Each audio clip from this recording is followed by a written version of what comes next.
गुरु ब्रह्मा गुरु विष्णु गुरुर्देवो महेश्वरः गुरु साक्षात् परब्रह्म तस्मै श्री गुरवे नमः। सरस्वती ने स्वर दिया, गुरु ने दीन हो ज्ञान। मात पिता ने जन्म दिया, कर्म लिखे भगवान, कर्म लिखे भगवान। यथा तथोपदेशेन कृतार्थः सत्वबुद्धिमान्। आजीवमपि जिज्ञासु परः तत्र विमुह्यति। सात्विक बुद्धि वाला जिज्ञासु थोड़े से ही उपदेशों से कृतार्थ हो जाता है, अर्थात उसे बहुत कुछ सुनने सुनाने की आवश्यकता नहीं है। इसके विपरीत जिसकी बुद्धि सात्विक नहीं, वह जीवन भर उपदेश सुनता रहे तो भी उसे ज्ञान प्राप्त नहीं होता, अर्थात वह आजीवन प्रश्नोत्तरी में मुग्ध रहता है। मेरे चैनल में आपका स्वागत है, अभिनंदन है। विवेचना। ज्ञान की देयता और गुह्यता, ग्राह्यता दोनों ही इस बात पर निर्भर करती है कि दोनों ही पक्षों को इसका अधिकार है। ब्रह्म सूत्र का आरंभ ही इस सूत्र से होता है, अथा तो ब्रह्म जिज्ञासा, यानी पहले अधिकारी है या नहीं, इसका निर्णय कर ब्रह्म ज्ञान की जिज्ञासा करनी चाहिए। गौरैया ने बंदर को वर्षा में भीगने से बचने के लिए घर बनाने का ज्ञान दिया। परिणाम सब जानते हैं। ऐसे को क्या परिणाम ये है कि बंदर ने गौरैया के घर को बिगाड़ दिया, नष्ट कर दिया, कि इतनी छोटी सी चीज़ हो करके तू मुझे ज्ञान दे रही है। तो इसलिए जब हमें ब्रह्म जानने की जिज्ञासा हो तभी हम इसको जानें। ये गुरु को ये ठोक बजा करके देख लेना चाहिए कि नहीं तो जो गौरैया का हाल हुआ वही जो है उस गुरु का हाल होगा। अब ऐसे को क्या ज्ञान देना जिसमें सत्वता नहीं तो ज्ञान का अधिकार भी नहीं। सत्व ज्ञानी को संकेत भर से ज्ञान हो जाता है क्योंकि वह अधिकारी है। उसने वह अधिकार सत्वता भरी जिज्ञासा से पाया है। उसका अंतःकरण दोष रहित है और तत्वमसि अर्थात तू ही ब्रह्म है के साथ ही उसे अहम ब्रह्मास्मि की अनुभूति हो जाती है। यह ज्ञान के प्रति उसकी जिज्ञासा और ग्राह्यता है।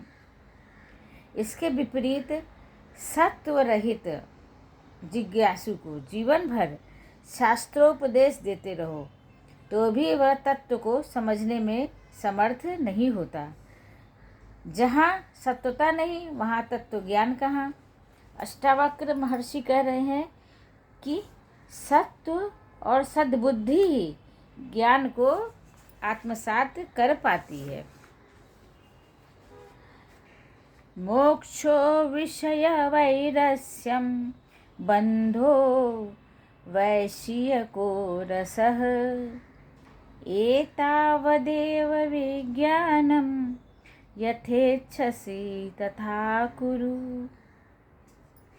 जिसने विषयों को तिरोहित कर दिया वह मोक्ष में है।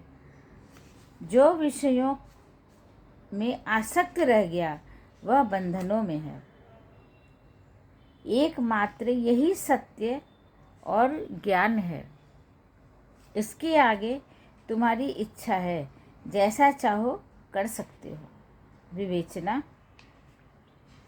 अष्टावक्र बंधन मुक्ति प्रकरण में इसके विषय में बता चुके हैं।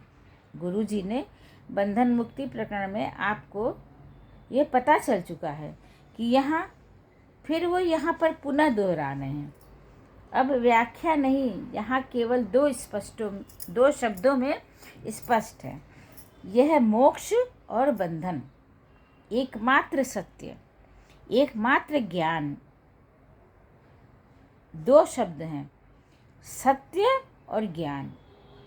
अब जिज्ञासु पर निर्भर करता है कि वह क्या चाहता है, मोक्ष चाहता है कि वो बंधन चाहता है। गुरु स्पष्टवादिता में निपुण हैं और कठोर भी हैं। वे कहते हैं कि ज्ञान ऐसा देना मेरा काम था, वह मैं दे रहा हूँ। उसे आत्मसात करके उसका अनुसरण करना, यह तेरा काम है।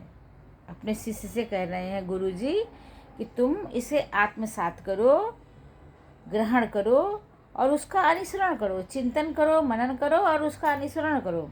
ये तुम्हारा काम है। कल को तू भूलता है तो यह तेरा दोष होगा। मुझसे आज पूछ लो, चाहे जितनी बार पूछ लो, समझ आने तक पूछते रहो। बाद का दायित्व मैं नहीं लेता। मुक्ति है, विषयों से में पूर्ण अनासक्ति बंधन है और विषयों में आसक्ति सरल, सहज और स्पष्ट है।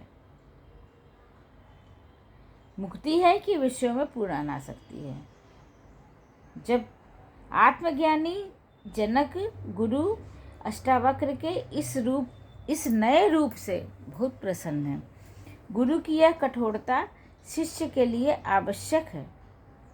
नितांत नम्रता से शिष्य में ग्राह्य भाव शिथिल हो सकता है।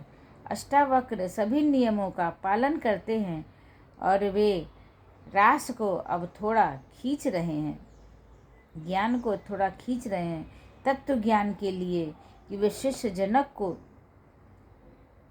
की रास को, चिंतन को थोड़ा खींच लेना आवश्यक समझते हैं। बस विराम लेती हूँ। नमस्कार, आशीर्वाद, प्यार और दुलार। उम्मीद है आप खुश, स्वतंत्र और मस्त रह रहे होंगे, क्योंकि आपको ये पता लग गया है कि अब आप बोध में हैं, आप जानते हैं। नमस्कार। त्रेता युग की जय। जय श्री राम। अष्टावक्र महर्षि की जय। जय श्री राम।